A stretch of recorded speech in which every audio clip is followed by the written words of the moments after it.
It's an absolute pleasure today to be joined by NBA legend Sean Elliott. Sean, thank you so much for having us in your home today, and we hope that your words today will help inspire patients and providers to help with the battle against kidney disease and heart disease. Well, thank you. I appreciate it. So, Sean, can you share with us how old you were when you were first diagnosed with kidney disease?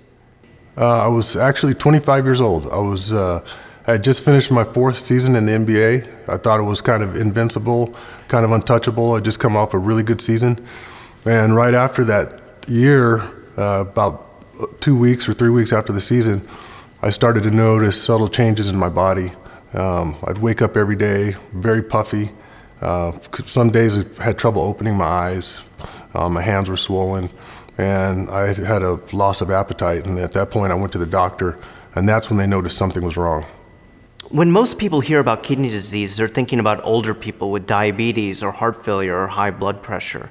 What was going through your mind at a young age when you were diagnosed with kidney disease?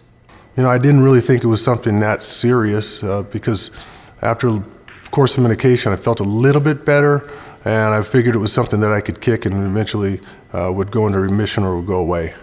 So as you were first being treated for your kidney failure, did the doctors come to you and talk to you about the future problems that you might have related to your heart? Did they make that connection between the kidney and the heart clear to you?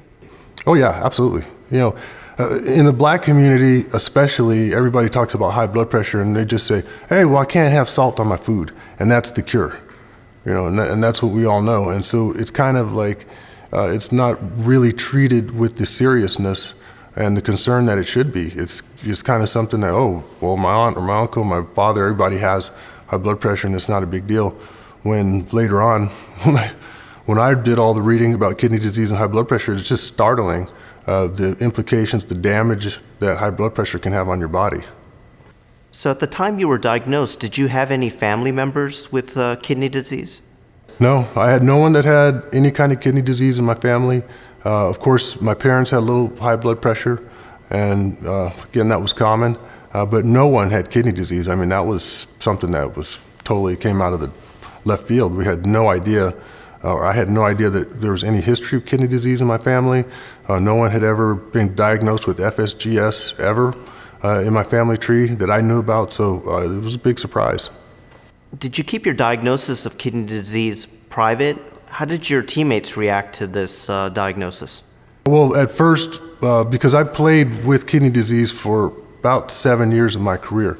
So when I was first diagnosed with minimal change disease, it was tough for me because I was on high doses of prednisone for several months to try to kind of calm down, I guess, the immune system. And I guess it was, as it was explained to me, it's an autoimmune disease pretty much, and your body turns on it.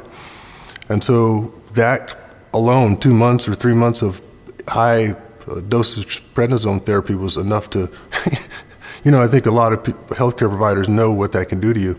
And so once I was off that, I went through a process of 4 or 5 years of different medications, cyclosporin, even a experimental treatment of fluoxetine, I think it was the name of it, an antibiotic that kind of helped, and that brought my creatinine down. And so I was able to play for 5 or 6 years where my creatinine was between 2.5 and 4.5. And I was able to play then. And then the last year, or where my kidney disease really flared up, my creatinine started to creep up to a level where I really couldn't hide it anymore. When I was playing in the playoffs in '99, my creatinine was above 7. And so at that point, you know, at halftime and before the game and after the game, the team doctors were always checking my blood pressure before, after, and just keeping an eye on me. And, you know, when your teammates see that, the cat's pretty much out of the bag, like something's going on with you. But I didn't really reveal to them the full extent of it. So I just tried to keep it quiet and not let any other kind of outside distractions come into the locker room, because that's not what we needed at the time. Do you ever look back at your diagnosis and say to yourself, kidney disease held you back? Oh, of course. I think all professional athletes, you know, look for something to say, oh, I could have been better. And, you know, of course, But I kind of feel that way. I mean, there were games, I know for a fact, I went out there and at the beginning of the game, right at jump ball, I could feel water in my legs. I could feel water retention on my inner thighs and in my legs. And I knew that I wasn't 100%, but I was going out there because it was what I loved to do. So, yeah, I think it affected me. And that's actually the danger, too, that I learned later on about kidney disease. It's progressive, and you feel worse and worse and worse a little bit at a time until you don't really realize how bad you feel. Until after the transplant, I tell all the people that are going through transplants, it's like flipping on a light switch. You don't really realize how sick you were until you're better. So Sean, did you ever need dialysis before you got the kidney transplant? Some doctors really argued that I needed dialysis back in '99. Like I told you, the early part of the playoffs, my creatinine was 7.5. And the day we came back from New York, we had won the championship. I went for a lab, and my creatinine was 9.6. And so I think that a lot of doctors would argue that I should have been on dialysis then. But it was something that I was trying to hold out, for the last minute. I just wanted to see if I could find a match for my kidney, and then dialysis for me was going to be a last resort. How does kidney disease impact you on a day-to-day basis now? For me, on a day-to-day basis, it's twice a day taking medication, and that's it. I try to maintain a healthy lifestyle, try to eat the right foods, exercise, and so for me, I'm reminded just when I take my medication, and that's really about it. And that's what I was striving to achieve, really. I didn't want kidney disease or any other type of disease to dictate my life. That was just going to be a small part of my life, or a speed bump. That's it.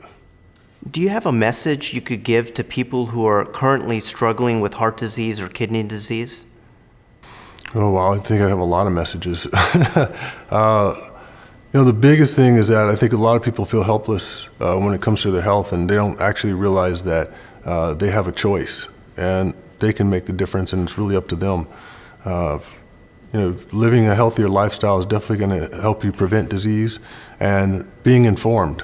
Don't be willfully ignorant or try to just ignore something because you don't want it to happen.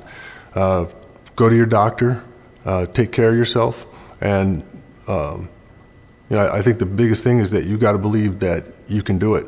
There's a saying in the Spurs, the coaching staff, they have a saying when a player is struggling, and it happens lots of times during the season, that the guy has to participate in his own rescue.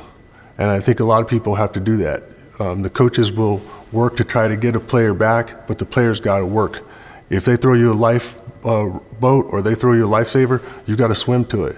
And so that applies to a lot of people in everyday life, and especially when it comes to their health. As a healthcare profession, we've seen breast cancer and heart disease be really featured in the media as diseases that we need to tackle. The NFL, for instance, has done a really good job with breast cancer awareness and Breast Cancer Month.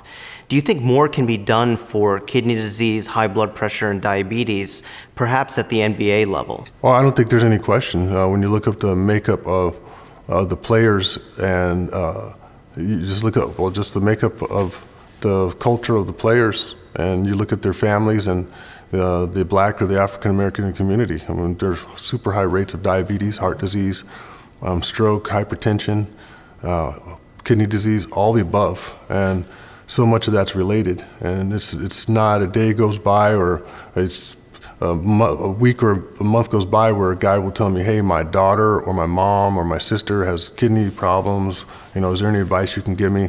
That kind of thing. So it's rampant. Unfortunately, it's not as widely marketed as, I can't say marketed, but just the information isn't put out there as much when it comes to high blood pressure and hypertension as compared to diabetes or heart disease or cancer. But it's so true that high blood pressure is a silent epidemic, and it's a silent killer. And a lot of people have no idea that they're walking around doing incredible damage to their body. Sean, really want to thank you for your time. I think your words and your candor about what you've gone through will really resonate with patients and their families, as well as healthcare providers. So again, I want to thank you for your time, and we really appreciate all that you're doing to help patients out there. Well, yeah, I appreciate it, and I mean, to all the doctors out there, keep doing what you're doing, and really work to, the biggest thing for me was, the doctors would give me lots of information, and that was the biggest thing. And they also encouraged me to do my research and read a lot, and that's exactly what I did. So, the doctors are the first ones there to encourage you, and when they give you an encouraging word, normally that goes a long, long ways.